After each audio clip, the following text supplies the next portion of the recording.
because we haven't done that at the beginning yet. So, Colette Abraham. Alexis Wilcoxon. Katie Cook.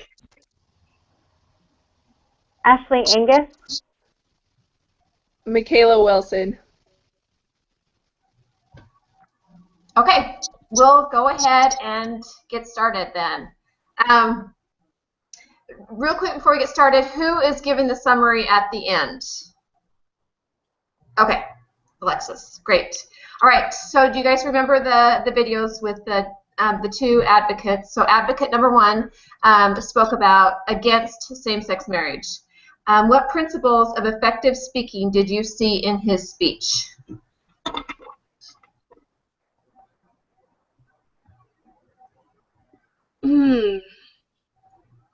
Maybe we didn't see any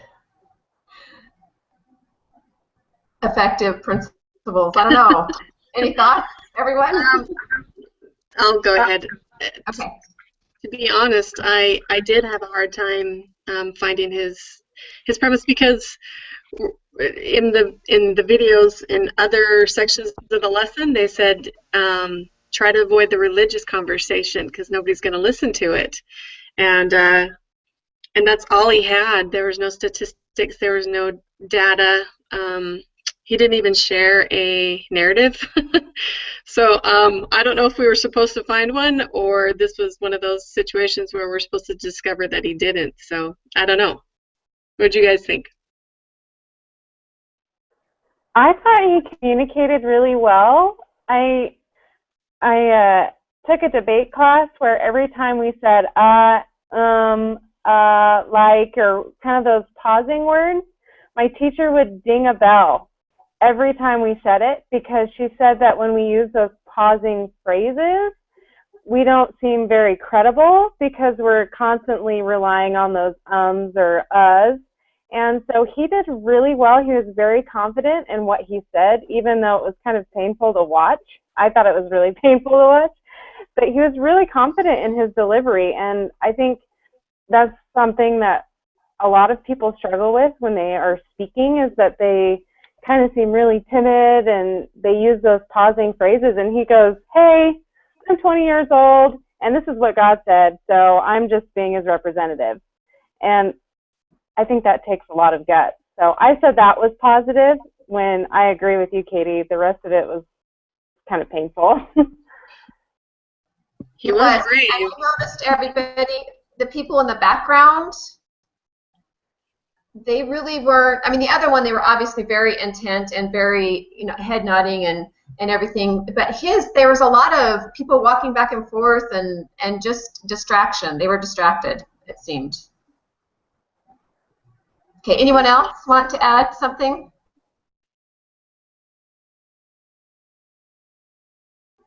Okay, we will go on. What was the basis and or premise of his stance?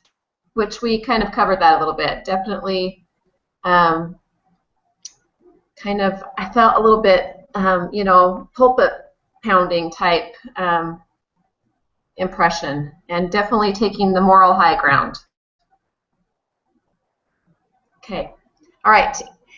If you were on the fence when it comes to same-sex marriage, how would you feel after listening to his speech? What was less effective about his speech? So we'll cover both of those. How would you feel if you were on the fence, and what was less effective? For me, if I were on the fence, especially like if I wasn't a religious person, I would be like, no way, like that's a stupid reason to do it. Like, to be against it is just because of your beliefs. Like, I think that's one of the reasons why they say don't use religion, because it's not something that everybody has in common. I agree with Michaela, because, like, I thought he kind of just, like, was preaching at you and was just like, this and this and this, and that's the law. And I don't like that, even when people talk about religion, like when we're at church, like even though we're all the same religion, we all believe the same thing, I don't like when people get up and just preach to you. I like how it's supposed to be, like, with like a narrative, or just like talking with someone like face to face, not just spitting out stuff at them, if that makes sense. Yeah. I agree. There was nothing personal. He didn't draw me in. I shouldn't speak for everyone. It just wasn't relatable, I guess, in a lot of ways. Okay. All right, we'll go to advocate number 2, who was for same-sex marriage. What principles of effective speaking did you see in his speech?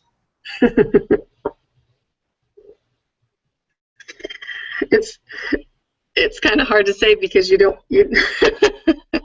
I don't want to support him. But he did a fantastic job because he made us relate to him as an individual. So he himself removed himself from being an object, and he made us human, or he made himself human to us, and touched on those emotions. That was the first smart thing he did. Absolutely. Anyone else want to add to that?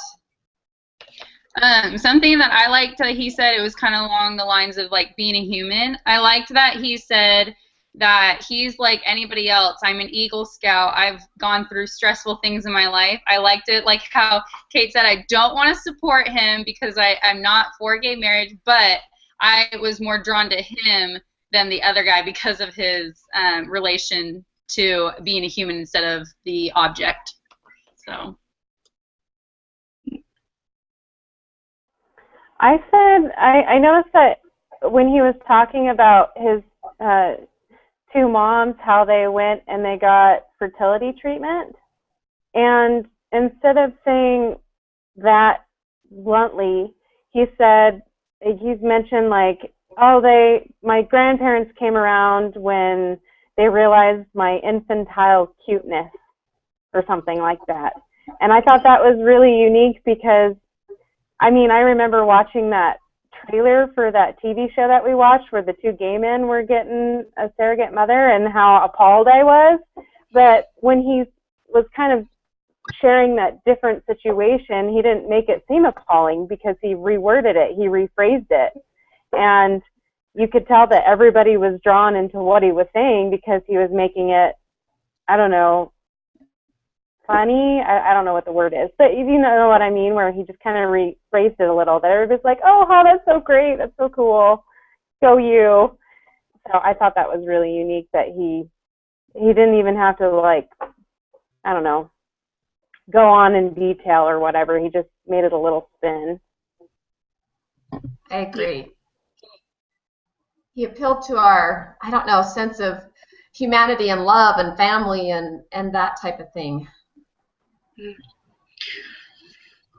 He made it so it related to everybody when he didn't make those comments about I'm an Eagle Scout and everything like that. So he broadened his audience just with the rephrasing that he did. But something that I noticed was the questions that he asked, and so people could like answer the questions themselves. And one of the questions that stood out for me was, will this affect my family? And then he turned around and said, will it affect yours? And those are good questions, and I know exactly how I'd answer them.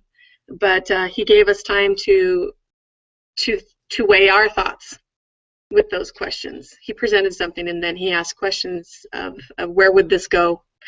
So I thought that was good.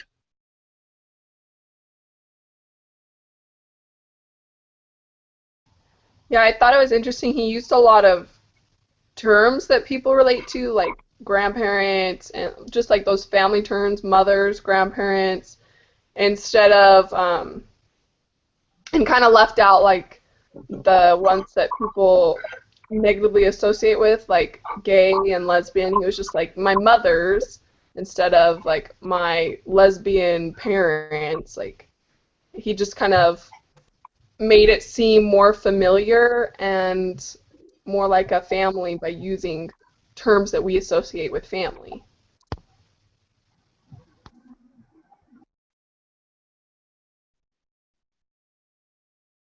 I wonder if this is why the scriptures say, beware of those clever words. It's always the clever words.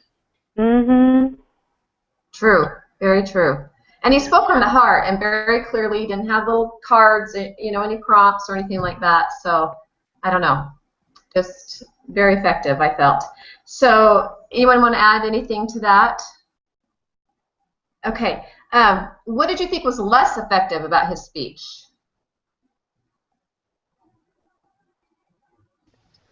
I think the fact that he only focused on his own experience instead of bringing in others, because, yeah, it's great that you can relate to him because he's got all of these things and stuff like that, but at the same time, you kind of have that question of, is this a one-time thing, or is it for everybody that it doesn't affect anyone, or is he just like immune to it, or is he a normal case? It was kind of that question of, is it normal, is it not? I think that if you would have brought in more more research maybe, or even the examples of other people that he's met or come in contact with, I think that could have made it more effective. Okay, good point. So maybe some facts and data with how other children have turned out in same-sex relationships. That's a good point and interesting, something to think about. And was his just like a little bubble, you know, that turned out well? Good thoughts. Okay, anyone else? Less effective about his speech? What you thought? I said the same thing because I remember when Marcy, I can't remember her last name, but that video we watched, and she said if you want to have a solid persuasive speech or article or whatever, use the narrative and use empirical data. And she says my weakness is I always want to focus on the data because the data speaks for itself, and I have a hard time using a narrative. She's like, if you can, you know, not just do one or the two, but do both, you have a solid argument. And I think that if he would have done that, that would have been an amazing speech, even though I disagree with his position, but he would have had a solid argument if he would have used that empirical data. Okay, so if you were on the fence about same-sex marriage before his speech, how do you think you would feel after his speech, I guess, yeah. Sadly, I would be more on his side than the first person's side, even though I don't agree with it, like, still. But because of all of his things that he used in his speech, I'm pretty sure I would go with his side.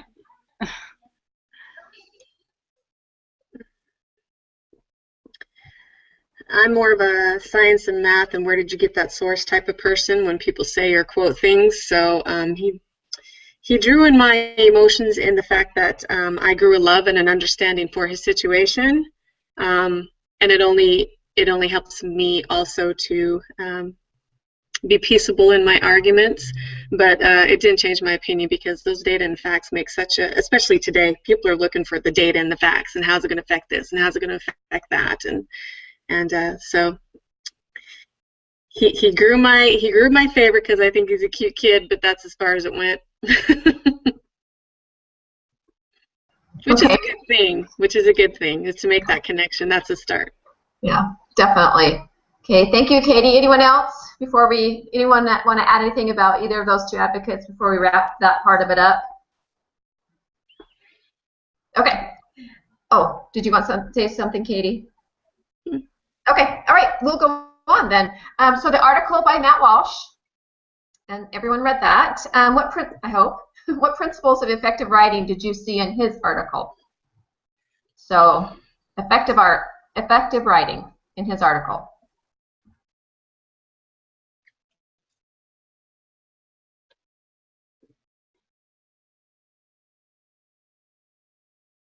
I feel like we need to like raise our hands or something because I know everybody's thinking.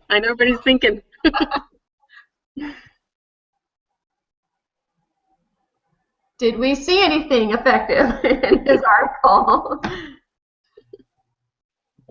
I just liked how immediately when he started talking, he immediately said, here's what I've, you know, I don't know, noticed, and I'm going to write my thoughts about the Supreme Court decisions.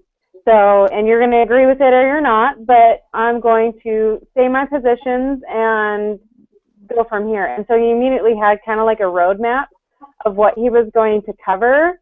And at first, when I saw his like reframing of, you know, him calling like the Supreme Court leaders like the exalted ones, I was like, oh, this guy's going to be funny. But even though it started out okay, it turned out to be like really cynical, and he was an angry person just by how he started naming those people. But at first I thought, oh, he's going to be funny, and then it wasn't. But he did start out with road mapping what he was going to talk about. And sometimes when people start talking, you're like, what? Where are they going with this? But you knew immediately what he was going to cover. I kind of agree with you, Ashley. Like, when I was reading it at first, I thought it was going to be like that. But then as he went on, I feel like he got a little heated in his writing. And as he was, like, talking about his topic, I feel like it just, like, was snowballing after a while. And I don't know. Sometimes I got a little lost. And then sometimes I was like, okay, I kind of get what you're talking about. But Yeah. I have to agree that there. Oh, go ahead, Colette. You go. Okay. Okay. Let me gather my thoughts back up.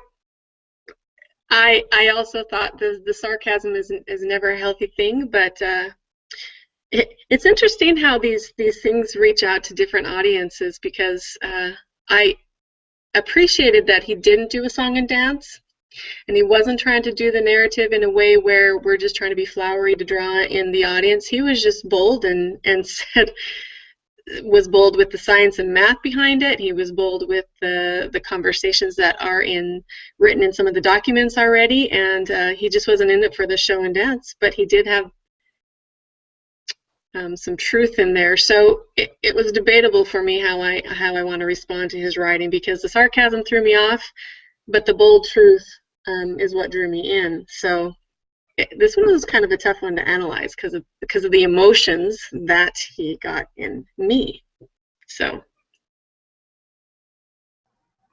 I definitely agree. I wrote things down like snide, sarcasm, strong opinion. But I've read some of other articles before, and he definitely doesn't beat around the bush, and he often includes facts.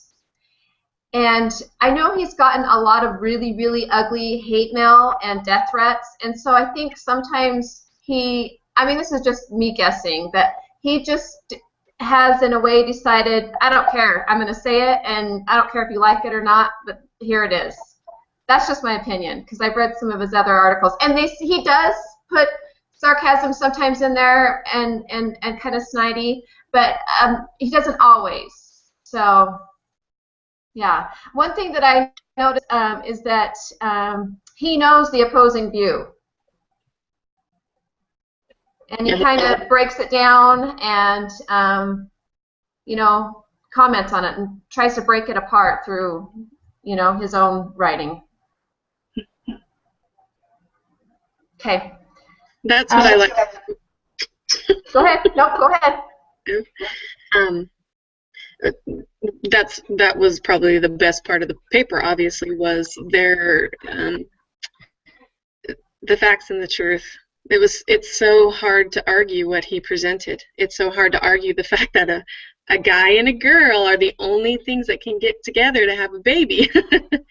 And I noticed he was very precise also in the wording that he used and the phrasing that he used.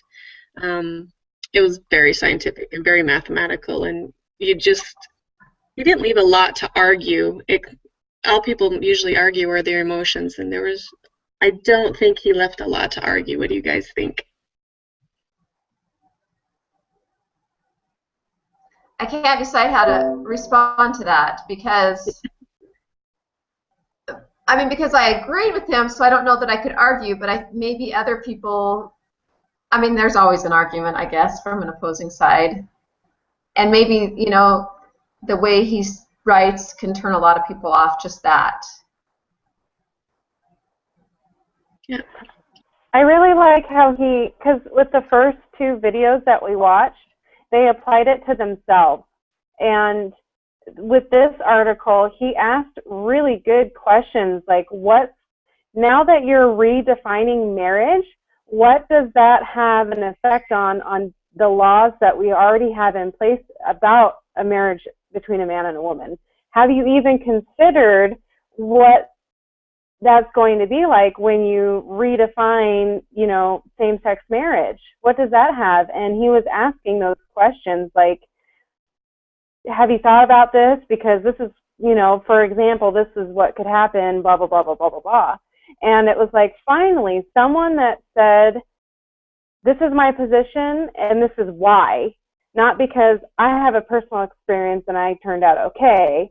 And that's another thing about the guy that was against same-sex marriage. It was like, okay, sure, God said that he doesn't like it, but what does that have an effect on me? Like, tell me the consequences of what's going to happen. I want to go down the road and see what this has on effect of me individually, my family, you know, politically, socially. And I think he really hit those nails on the head, because he really did take the opposing side and kind of break it wide open and refute everything that the opposing side said. And I was like, finally, we have an example.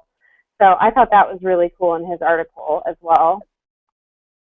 Right.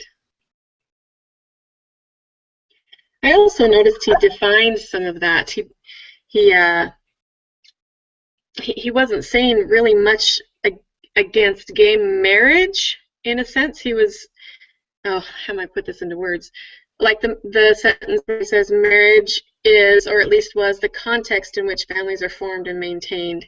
And he even recognized, I'm trying to find it, I should have written it down, but it's just coming to my mind right now that it's right here. He said nothing outlaws gay marriage, nothing's defined in a certain way, and he tells the purposes of these policies and stuff that are written up already, and it really has nothing to do with the gay marriage conversation. So boy, that didn't make any sense. It was just interesting how he was arguing that the documents that they use to promote gay marriage isn't even referring to gay marriage or fighting against gay marriage. It's not even the conversation in some of these written documents, and how we're putting these definitions and labels in documents that aren't even referring to those labels. Do you guys remember what part I'm talking about? It's right in the middle. So he wasn't like combating the two between each other. He was explaining that these policies are, not. Look what they're defining. Look what they're saying. It's not even part of the labeling. It's not even part of the. I'm just babbling. I can't find. I need to go find it. But it just came to my mind that there's something in there that makes sense. No, I remember what you were saying. Like, I understand what you're saying, but I can't say it out in words too. Like, I remember him talking about, like, there was, like, all the white people were making the document or something, and, like, I don't know. It was just, like, I know what you're saying, but I can't remember exactly written words too. Right, I found it. It's like the Defense of Marriage Act. It was signed into law by President Clinton, which defined marriage as a union between one man and one woman. And this is what I was talking about, for the purpose of deciding who gets certain federal benefits. They didn't put it in there so that they could define marriage. It was all because of certain federal benefits. And those are some of the arguments that he made in his article. Hopefully that made sense that time. Yeah, no, it did. Thank you very much. So real quick, we'll just wrap up this one. If you were on the fence when it comes to same-sex marriage, how would you feel after reading his article? We'll just do that really quickly and then we'll move on. For me, I don't think it would have really swayed me either way, just because of some of the things he said. I think what it would have done would have would make me go back to the beginning and do more research on both sides, on what they're really fighting for on this side as opposed to what they're really fighting for on the other side, because some of the things he brought up made me question, like, they say that this is a fight, but is it really a fight on the topic, or is it, like, is there something deeper under there, or is it, like, I don't know. It would just make me totally rethink how the argument is going rather than my stance on the argument. I agree. I felt very educated from this article, and it made me want to go look into stuff and search and do my own research.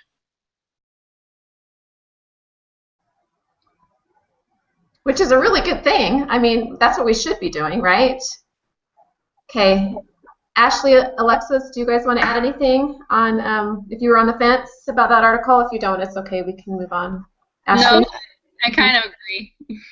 Okay. I also said that, like, if I were, I don't know, I kind of took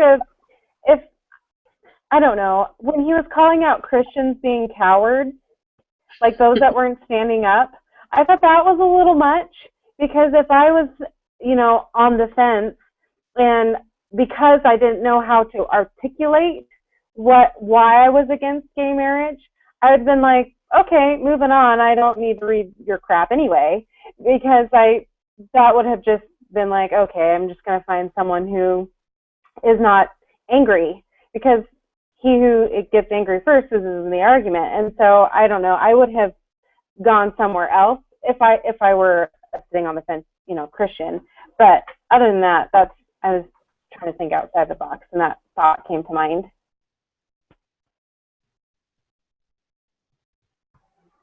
Okay, thank you, Ashley. Okay, we'll move on. Did you guys get a chance to read those other two articles that she had posted on our discussion board? Oh, yeah.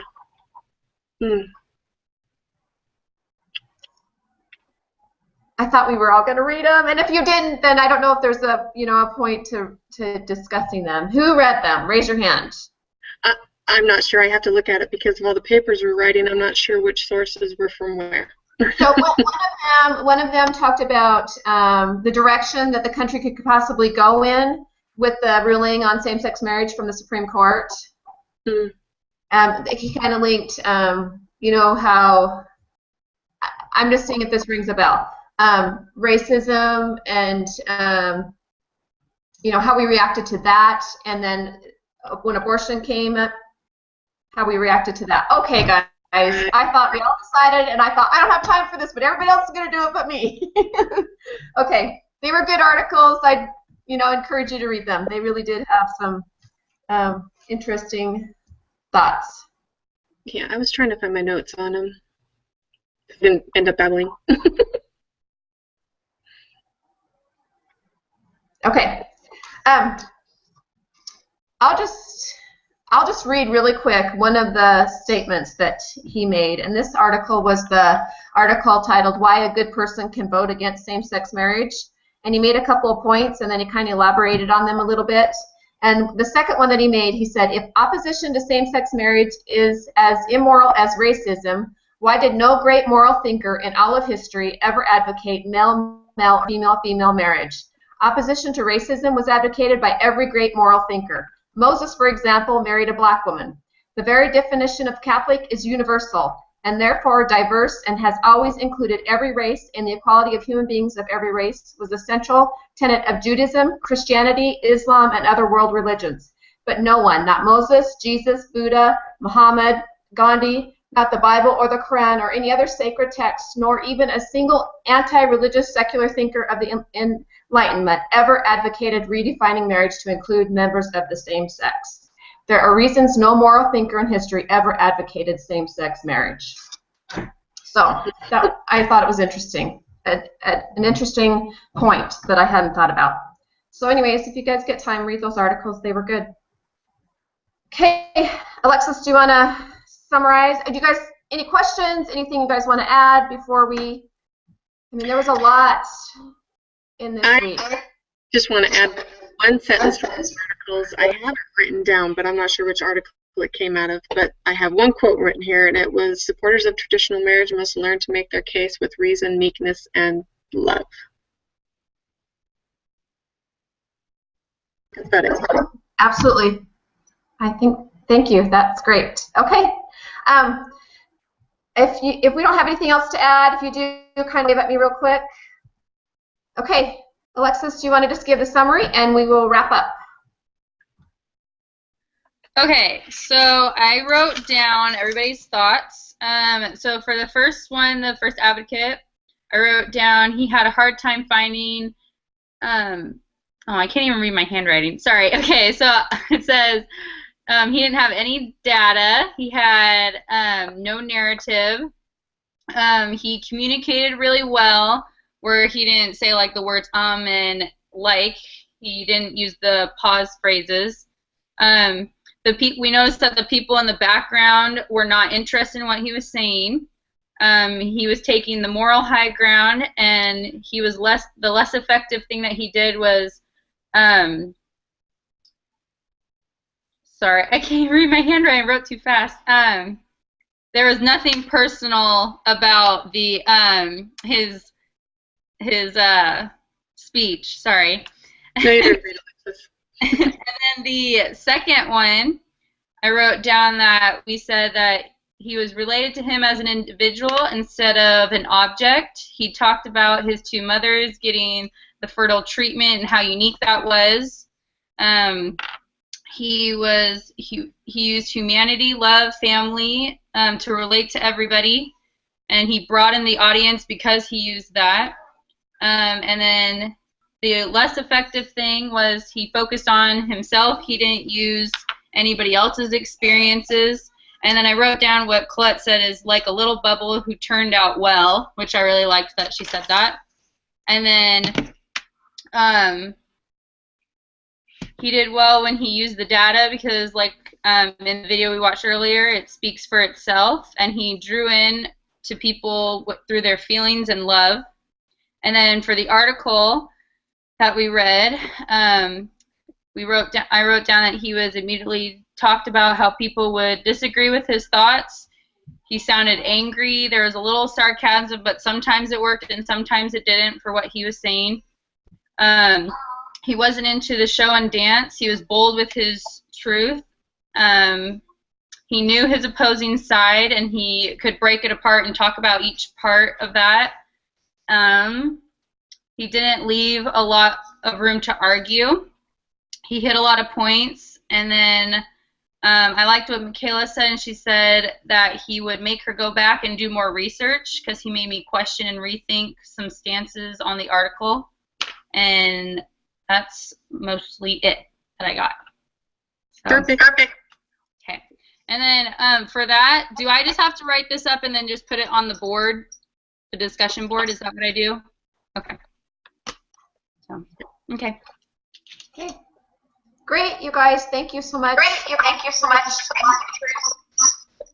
And hope your papers this week with your partner are going well. Okay, same time next week? Yep. Okay, who wants to lead the discussion? I can. I haven't done it yet. Okay. All right, and then it's probably my turn to be the scribe then, right? Is anybody else? Everybody else has done it? Okay. It'll be me. I'll do that. So 1 o'clock Thursday Mountain Time next week. Oh, I should add, I've been called to jury duty. You what? I've been called to jury duty. So every Tuesday night I have to call in to see if I've been called for that week, and I'm obligated to a whole entire month. No matter how many cases I get called on, I'm obligated to the whole month. So if I just randomly disappear, I won't. I'll try to, post it on the board. But just be mindful of that, and I'll try to post where I can if I get stuck in jury duty. Okay. Go, Katie. Yeah. One more thing to add to your... I know, Colette. Oh, sorry to hear that. I think Heavenly Father's just trying to joke on An American. Way to go. Okay, anybody else have any comments? Okay, have a great rest of